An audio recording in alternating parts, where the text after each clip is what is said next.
Thank you. I'm very happy to be here. Let me just make sure technology-wise we've got it. Okay.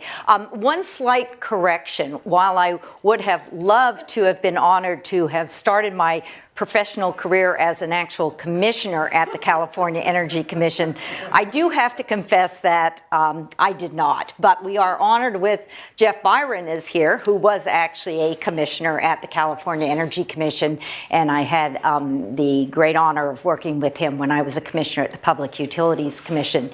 So I want to thank Sally. I want to thank everybody who has allowed me to come to Stanford. I graduated in human biology 40 years ago, so I'm a testament that you do come back sometimes. But it's a great, great honor. And I'm going to be, this is the first public presentation to talk about this initiative that I'll be taking on over the next 3 years here at Stanford.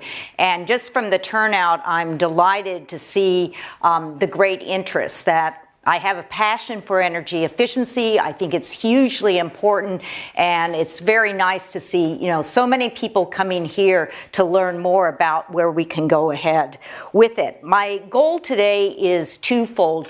One is to tell you a bit about this new initiative, but the second is to invite any of you who are interested in learning more or possibly getting involved to reach out to you, because this is going to be, as I said, a multi-year project. It's going to be involving students, faculty, researchers, and also a larger community in order to really put this framework in place. So, the first thing, what are we talking about in this particular discussion of energy efficiency? It's a subset of energy efficiency, so it's not talking about transportation, even though when we look and think about energy efficiency, transportation is very important. And in fact, the federal CAFE standards have been enormously important in increasing the efficiency of our transportation system. The other part is to keep in mind is that I'm also not going to be addressing agriculture and industrial end uses. Those are very important, particularly agriculture in California, but they have their own set of players and their own issues. And so for this purpose, it's really going to be the residential and commercial building stock, and looking at end uses in those buildings: cooling, heating, lighting, as well as what we call plug-in loads, computers, TVs, that sort of thing. So that's for purposes of the talk today, and also the initiative, it's really the commercial and residential end use in buildings. So this is it. The initiative, I do want to say that this is a work in progress as far as defining the scope and the approach, but based on a lot of different discussions and research to date, here's what we're looking at it. So I'm just going to take a minute to read it out loud because it is awfully long, but it tries to capture the scope of what this is about. It's to develop a new framework to mobilize and deliver non-transportation energy efficiency savings at a level far beyond historical practice for the commercial and residential sectors that provides persistent greenhouse gas emission reductions and optimizes operation of an electric grid with very high levels of intermittent renewable resources, including distributed generation and increasing levels of transportation, electrification, and storage.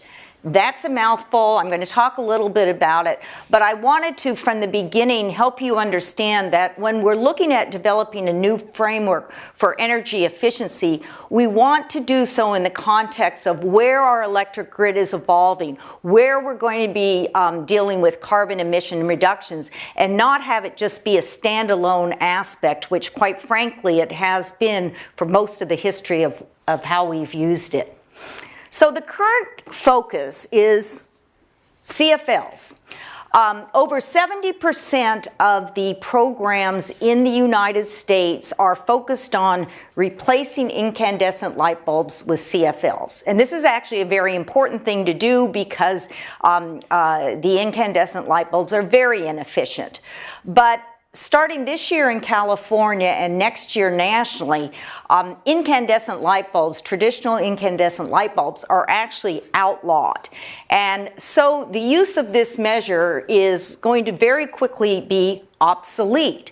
And one of the problems we have is we don't have in our back pocket another widget that looks like a CFL that can just be put in place to then absorb the void that's left of sort of where are we going with this.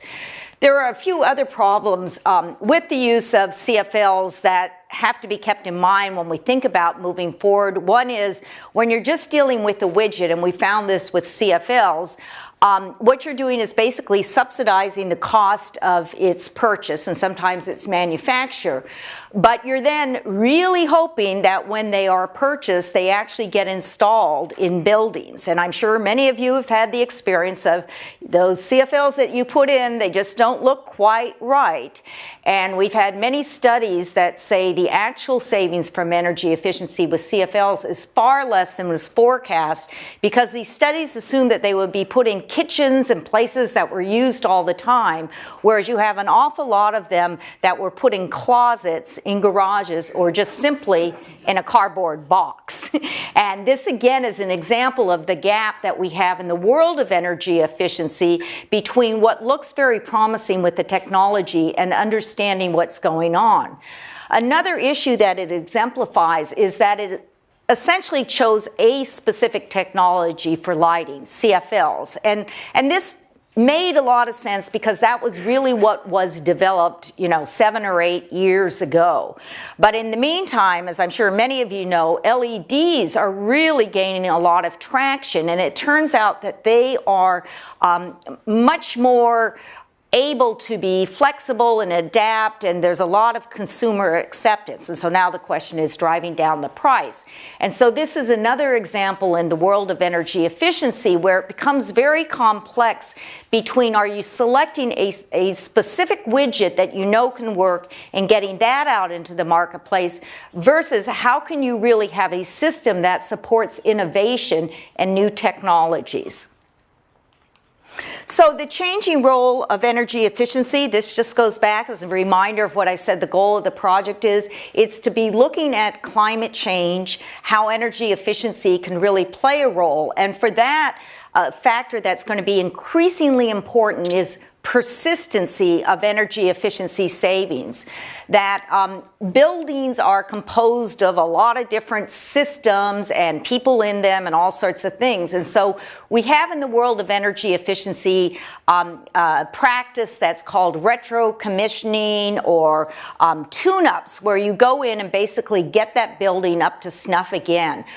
There are any number of studies that show within 5 to 7 years you've had very significant degradation in the operation of that building. And so again, thinking about with climate change, we don't have enough time or money to just keep going back into buildings time after time. And for the United States, existing building stock is what counts. In the developing countries, the focus is on the new buildings, but here in the United States, and this project is looking at the existing buildings.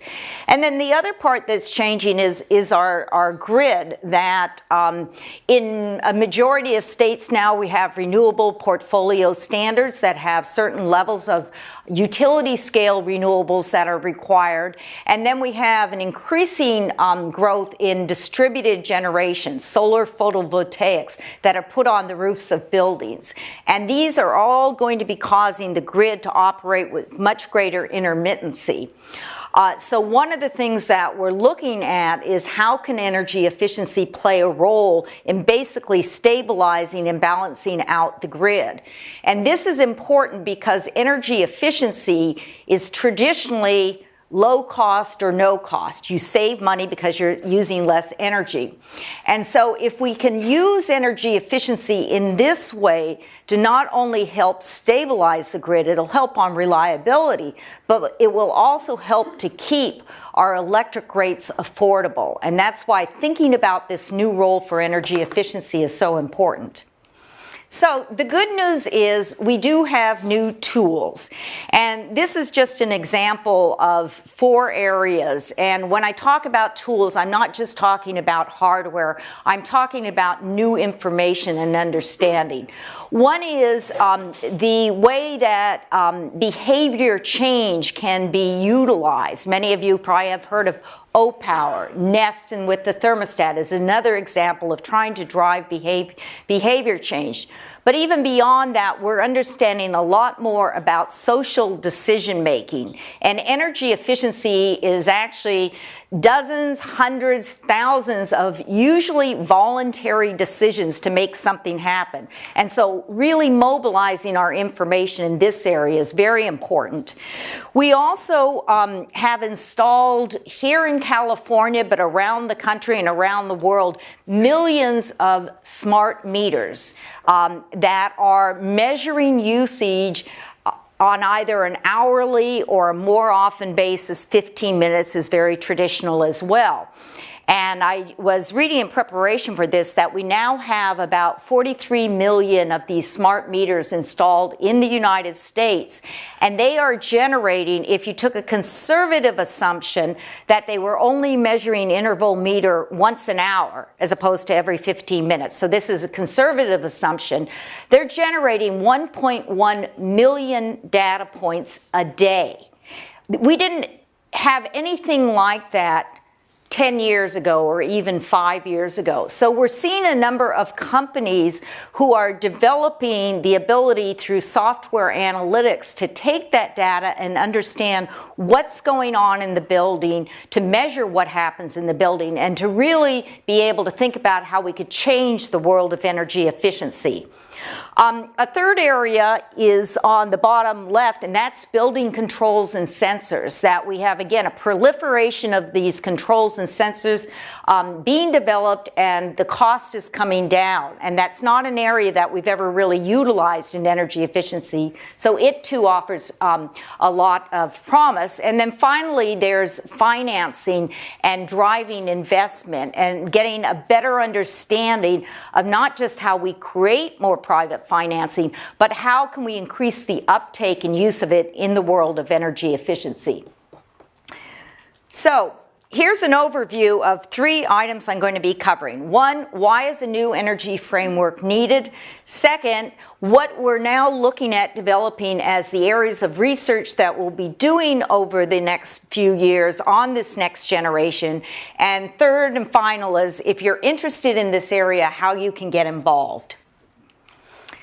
I don't know if you've seen this, but this is a sobering chart, and it tells, for me, the story of why we need a new generation. It was published in Science in January 2012, and it was the result of work done by the the company E3, which is mainly Stanford graduates, I'm happy to say, and Lawrence Berkeley National Lab. And what they did was that they looked at different pathways to getting to greenhouse gas emission reductions in 2050.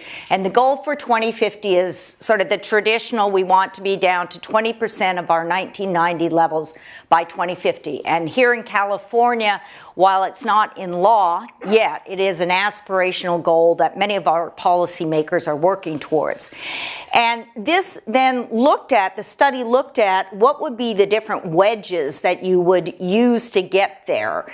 And it concluded that in terms of sort of least cost, this is pretty much a trajectory that looks like it makes sense. The actual timing could differ. But the things that I want to call to mind are, first of all, the top blue is the energy efficiency. And if you look at, just try to eyeball 2013, that blue wedge is pretty darn small. And you look out over at 2050, it's basically 2.6 times California's historically delivered savings.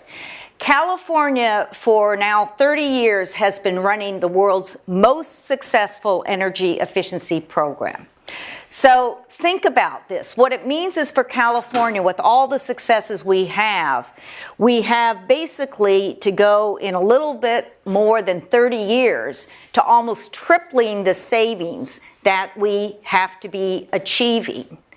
And that's why it is clear that if you just do the same level of efforts and approaches on energy efficiency we have for the last 30 years, while they have been successful, there's no doubt about that, we've got to think of something different if we're going to get to the level of savings that we need by 2050. And that's why I and others have been asked to think about and really develop this new framework.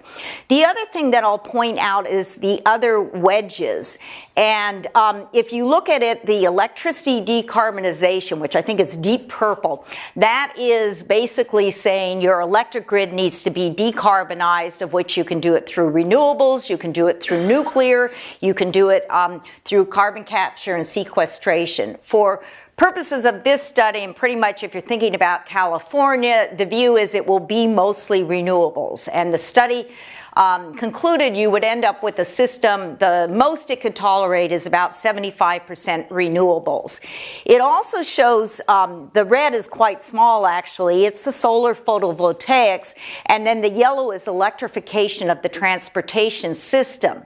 So that's why I've put in, as I've discussed, the goal of this project is not just the carbon emissions, but to think about how energy efficiency can play a role in what's going to be the dramatic increase of the renewables and photovoltaics on our system, as well as think about how energy efficiency and use of energy in a building may be able to interact with the electrification of the transportation system that we're planning on happening.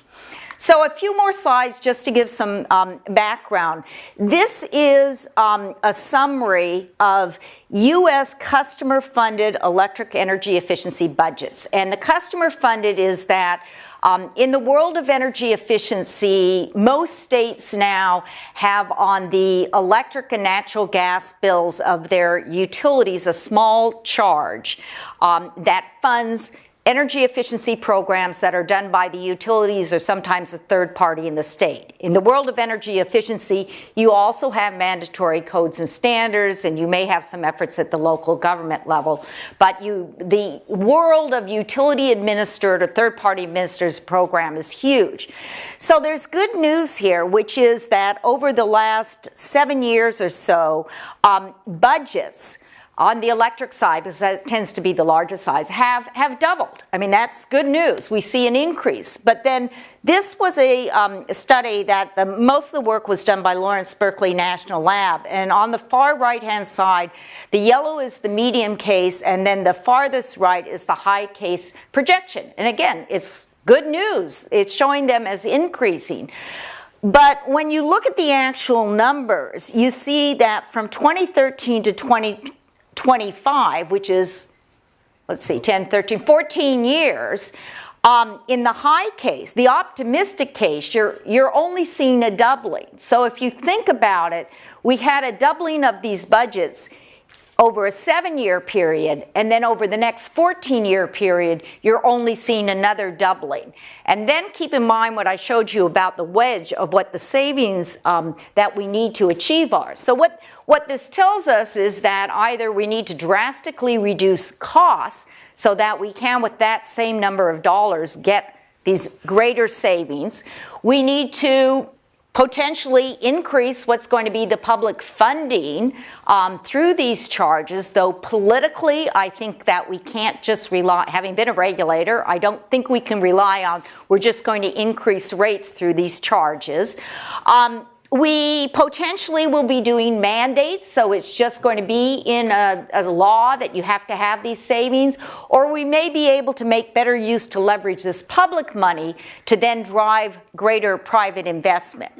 I don't know the answer to that, but what I do know is some combination of those fours is going to have to happen, or we're just talking, deep magic to get, with this amount of dollars, the level of savings we have. And I, for one, don't want to rely on that.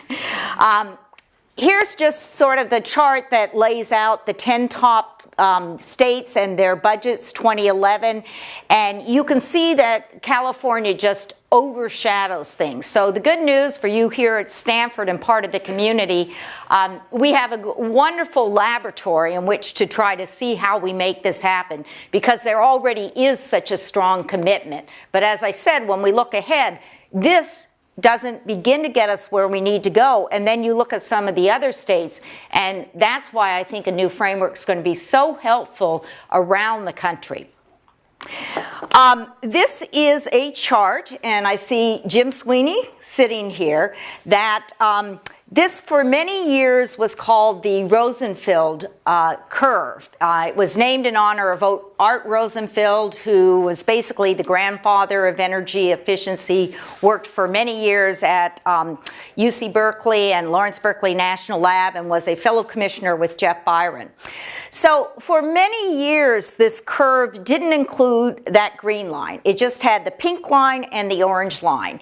And I and many others went around the country, went around the world saying California is a tremendous success, because what the chart does show is that the per capita energy use in California has remained constant, basically constant, for about 30 years.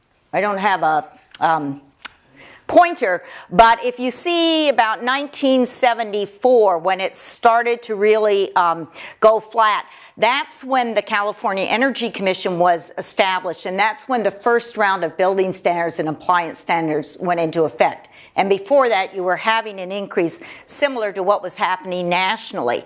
So what we have said that's gotten a tremendous amount of interest is that you can grow the economy of your state while still keeping the per capita use flat. And the very sad tale is what happened in the rest of the United States, where they did continue to have an upward curve.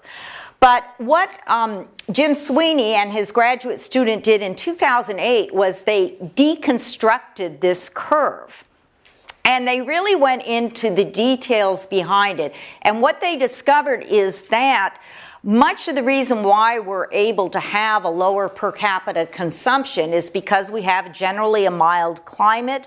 Our building stock tends to be a bit smaller, and we don't have as much industry as other states. And so what has been added to that line, not just in the research that was done here, but actually on the public websites, is the green line. And it is the delta between the green line and the gold line, which is actually what has been the energy savings from energy efficiency in California.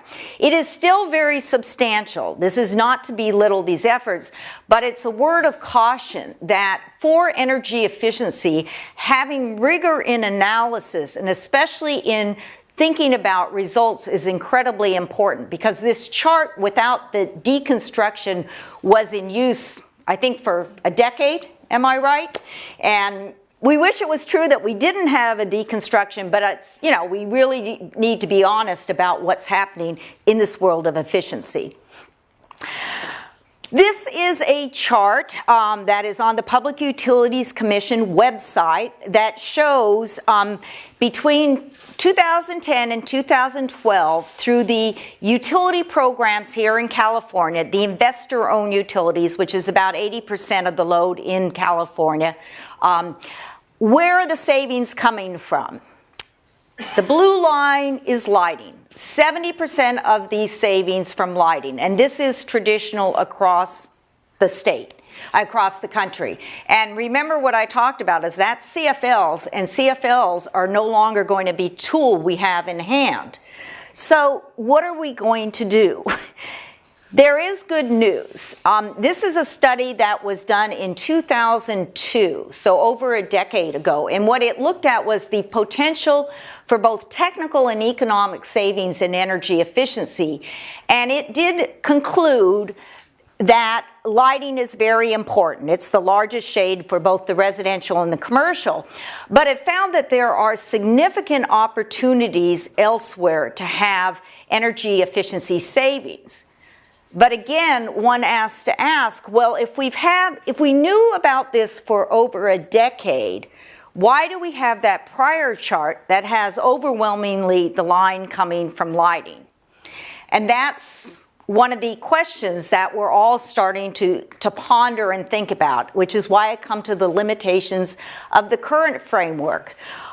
It's building upon a framework that we started 30 years ago when we first started doing energy efficiency that is very widget-based and really is driving towards the least cost, which isn't a bad thing to happen at all because we don't want to be spending money if we can avoid it.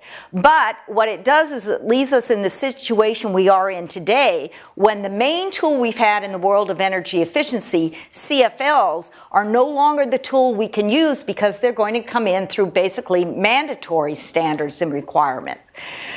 We have a focus on energy efficiency and cost, which again is good. We shouldn't ignore it, but we haven't looked at the sustained reduction of emissions or the evolving grid, and that's why looking forward that's going to be so important.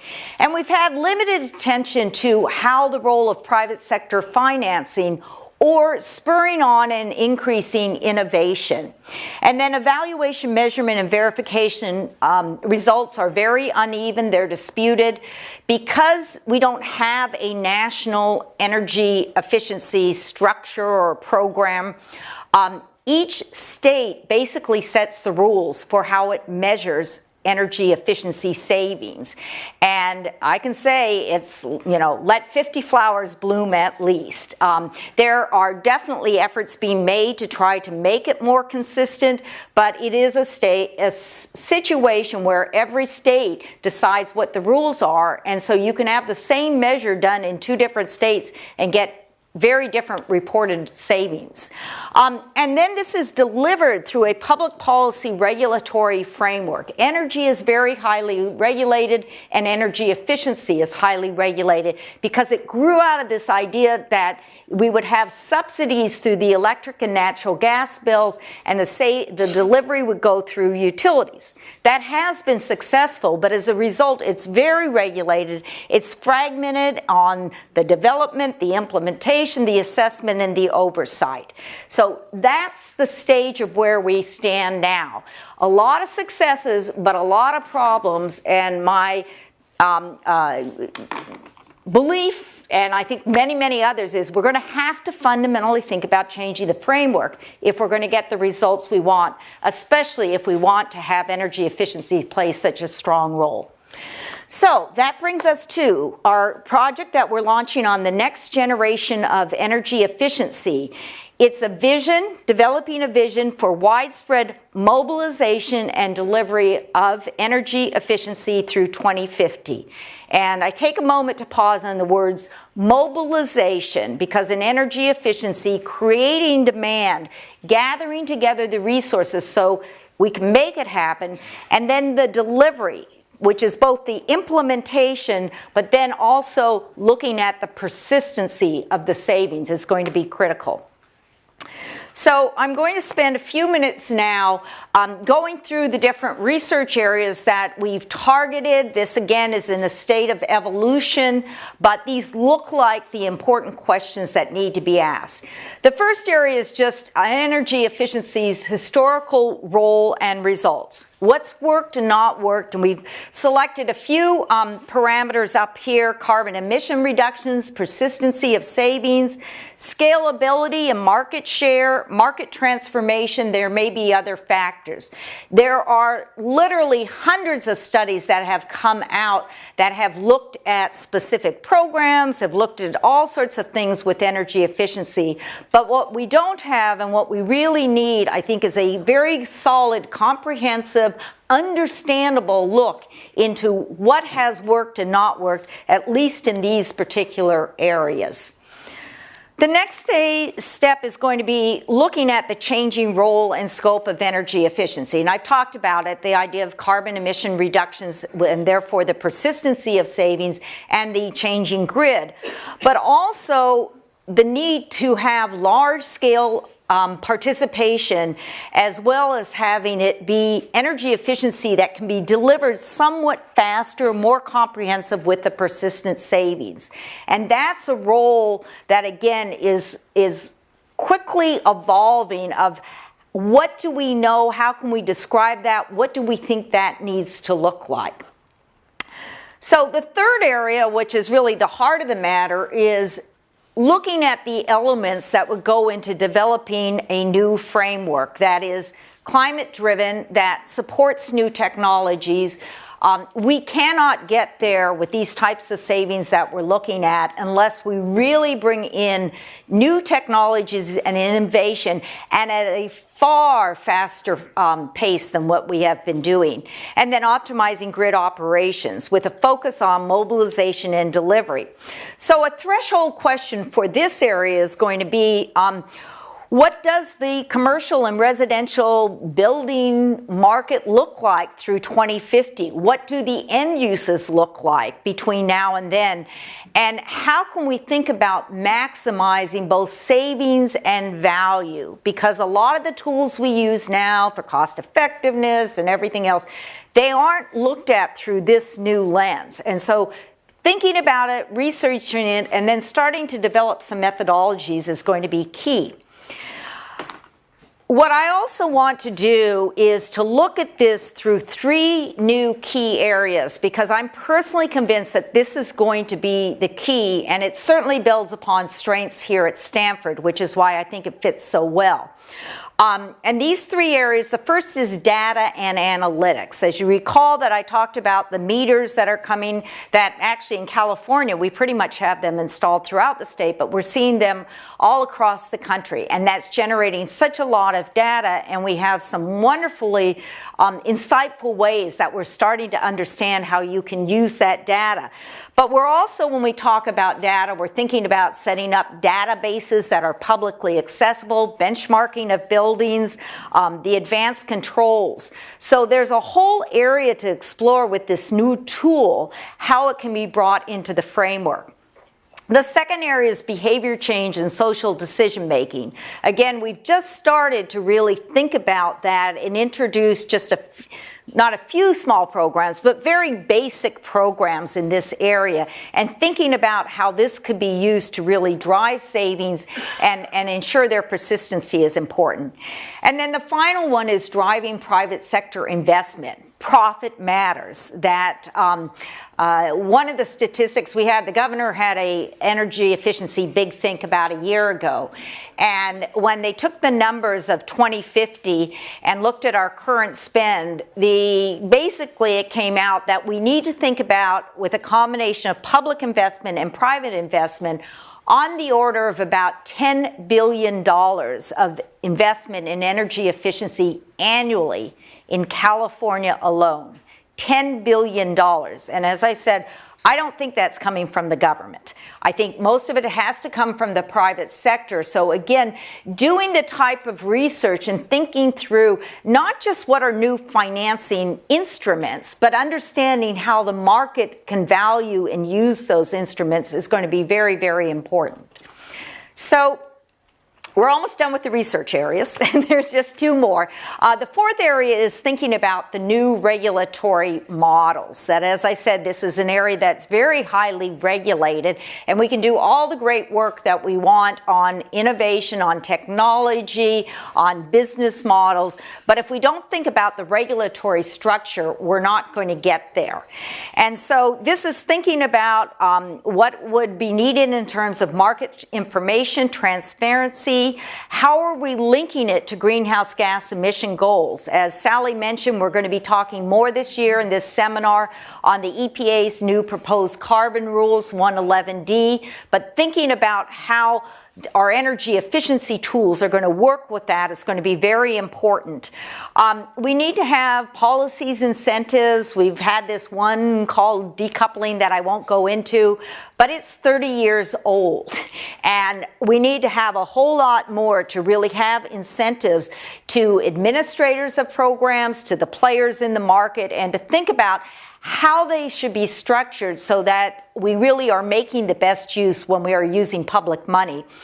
And then the final one that I put down is the regulatory agencies themselves. What I've noted in the clean energy world, too often when we talk about reforming the regulatory model, it's thinking about the utility revenue models, which are important and do need to be reformed. But having worked now within two state agencies, we have to think about how to provide them with more tools and somewhat more resources. Here in California, running the largest energy efficiency program at the California Public Utilities Commission, which oversees a $1.5 billion utility program annually, I think at most there's 40 people there.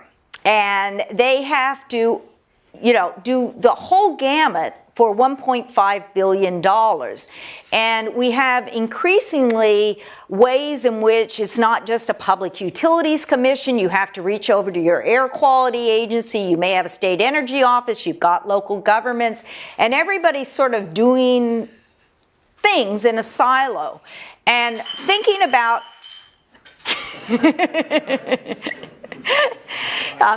thinking about how we can help streamline both information crossing agencies as well as agency decision-making and processes is very important. It typically takes in California from start to finish 2-3 years to actually get in place a decision authorizing energy efficiency funding. And it's very hard because then that locks in place program approvals. And we don't have anything at all here in California or elsewhere in the country that really supports on a continuing basis bringing innovation into the system. So that's one of the areas that is going to be very important to think about. Then the final area is enhanced evaluation, measurement, and verification. And starting with the question of what do we want to measure and why do we want to measure it?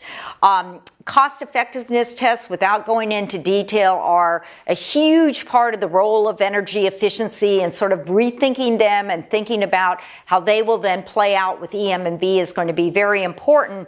And then an area that I'm personally very excited about is how we can use some of these new tools. We've got all these meters. They're, on a regular basis, they're checking the energy use in the buildings.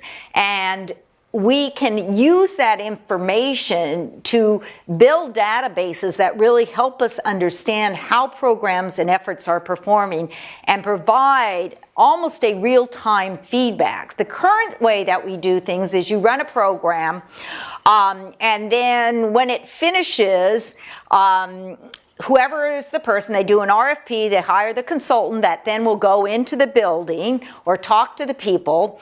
By then, whoever actually was in charge of the program may have left, and there's papers in whatever form they are to describe it.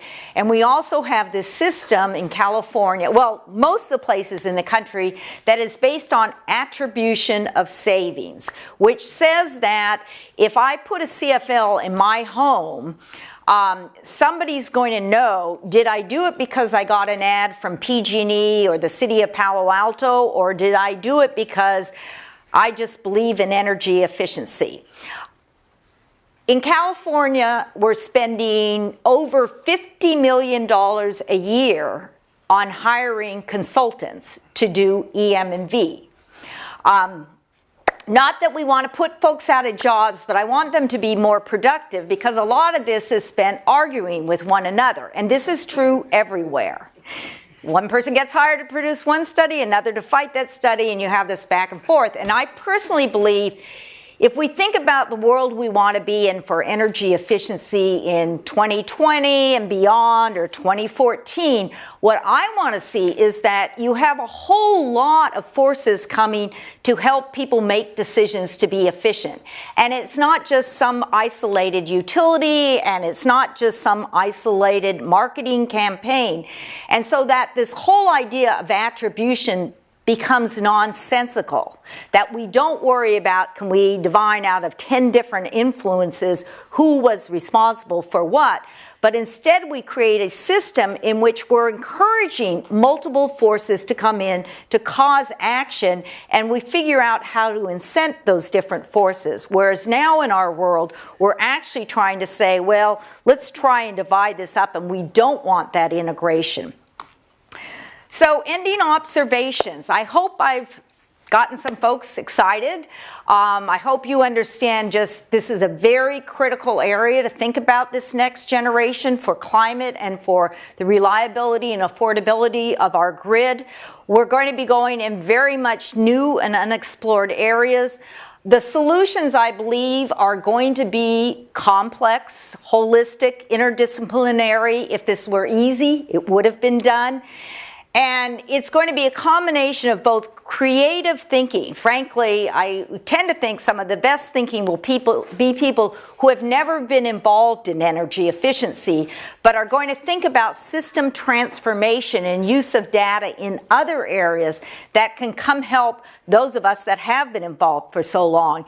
And then rigorous analysis. Again, the Rosenfeld curve deconstructed is really sort of a signpost we want to have that this may be very popular. Everybody may say this is, you know, the one thing you should be doing, but that doesn't mean that we don't need to have a great deal of rigorous analysis. So let me just end with, if you're interested, if you want to be involved, if you just want to follow along, you can get in touch with me or others at the Precourt Energy Efficiency Center. I assume we'll be setting up a web page of some sort. Starting in January, we're going to have regular discussions about this project and the research that's going on that will be open to faculty, staff, researchers here.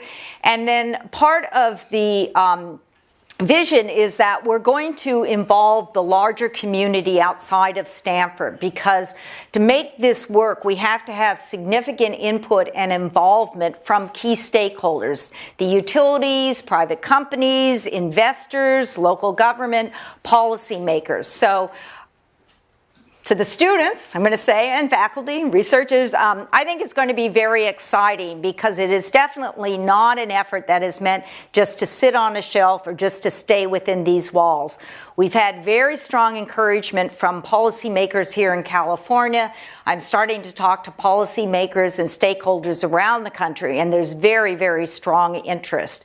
So I guess with that, I'm done, and Sally, you'll take questions or however we want to do it. Yeah, great, thank you.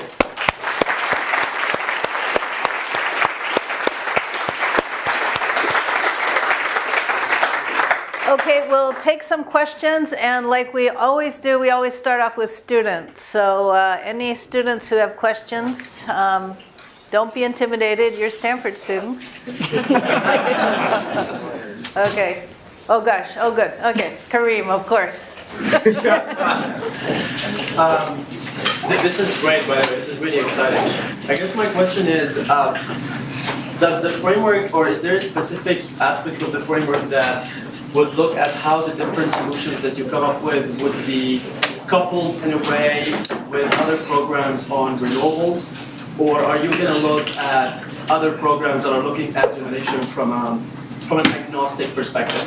Because you come into a conversation where you say, okay, I'm improving the energy efficiency programs, but I don't want energy efficiency to start competing with renewables. I want them to complement one another and basically accelerate each other. And I want to make sure that the efficiency is substituting fossil fuels, not necessarily competing on market share with renewables. That's a good point.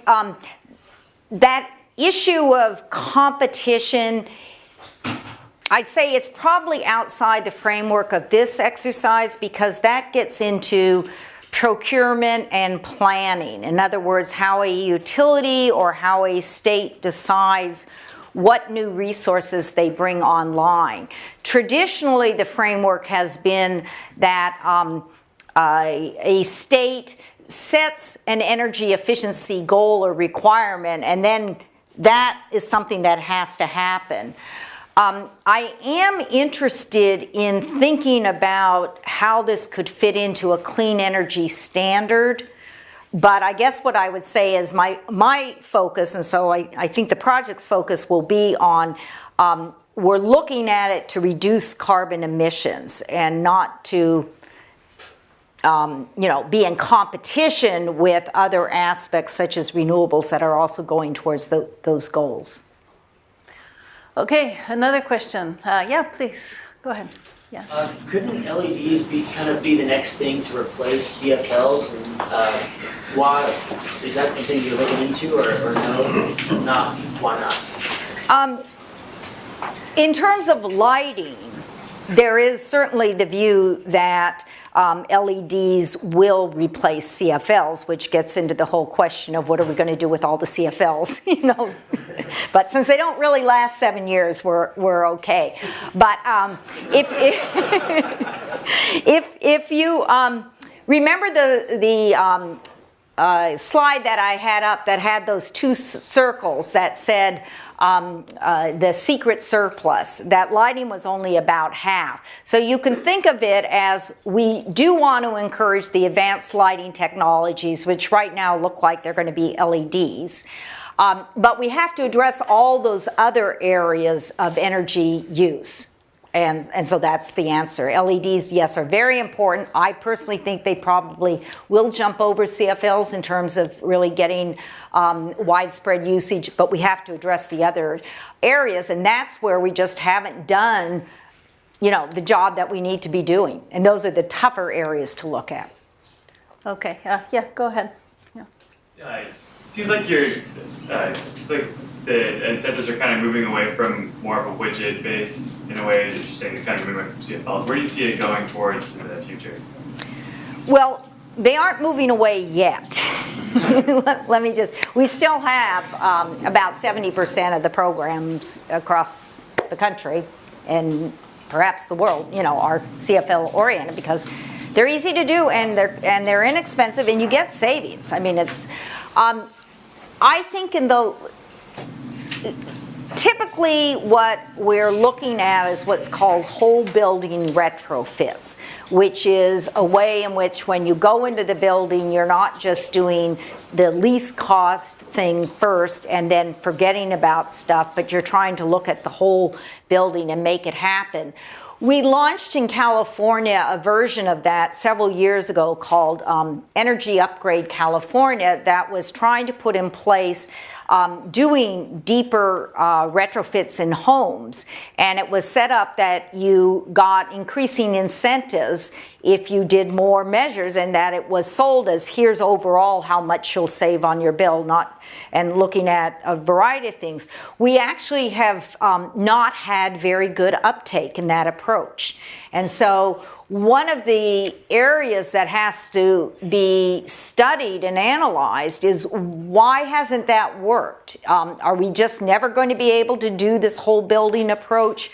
Or is it something about the marketing, something about enlisting the construction community? So that's one question. The other thing I'll say, and this is where, again, I'm very excited, is that we do see a lot of new technologies coming in. And whole building I tend to think of as, it's a lot of different things coming in, but sort of the other way is think about, it's not just LEDs, but what are the most promising new technologies, and how can a framework be set up that those can make it to market and to widespread distribution much faster than what we've done historically? Okay, we'll go back there. Yeah. So it's actually a really good follow-up to what you just said, which is at what point, at what level of maturation does technology have to be before it becomes one of these incentivized systems? CFLs were around for a while before they did. LEDs are similar. I mean, there's this level of what degree of maturation is the technology at before the efficiency can really be incentivized and spread further. That's correct, but there's actually a bigger question as well, which is the primary vehicle that we've used is running things through utility programs where they offer the subsidies. And to any of my good friends at PG&E, I'm not saying that hasn't been very important. I think it will be important going forward. But we want to think about other delivery paths as well. And that's critical because utilities, as supportive of this as they may be, they're just one institution. And you get a bottleneck if they're the framework in which all new technology has to go through to really get some sort of a subsidy or an incentive. We will probably continue to have a fair amount of money, not just in California, but around the country. I think that is able to be public money, ratepayer money, that can help on bringing down the costs. And so to me, the question is, if you have that amount of money, what do we know about the delivery vehicles so that the new technology can get out there? Our current system is that basically utilities are a lot of the conduit for getting technologies out there, and they do pilot tests, which is reasonable, but you have to have a pilot test in one utility and then a pilot test in another utility and a pilot test in another utility, and then if they decide to scale it up, you know, you have to get the results. And then meanwhile, while that's going on, you have to know what the regulatory approval is, because all that money comes through regulators to fund this. And that's why it ends up being a very slow, cumbersome process. And I really do think we could come up with a much more streamlined, accelerated approach. Okay, we'll open this up to anybody now. And yeah, you, the green shirt back there, you had your first, and then we'll go back to you, and then we're done. Okay, all right. So building to your focus, you mentioned at the beginning that there's a degradation that occurs 5 to 7 years after a new installation's done. Well, after a retro commission, building 2 night. What are the leading causes of that degradation? That you have in buildings very complex management systems, you know, for your air, for your, you know, all the different systems. And over time, you know, if one gets replaced, it isn't synchronized necessarily.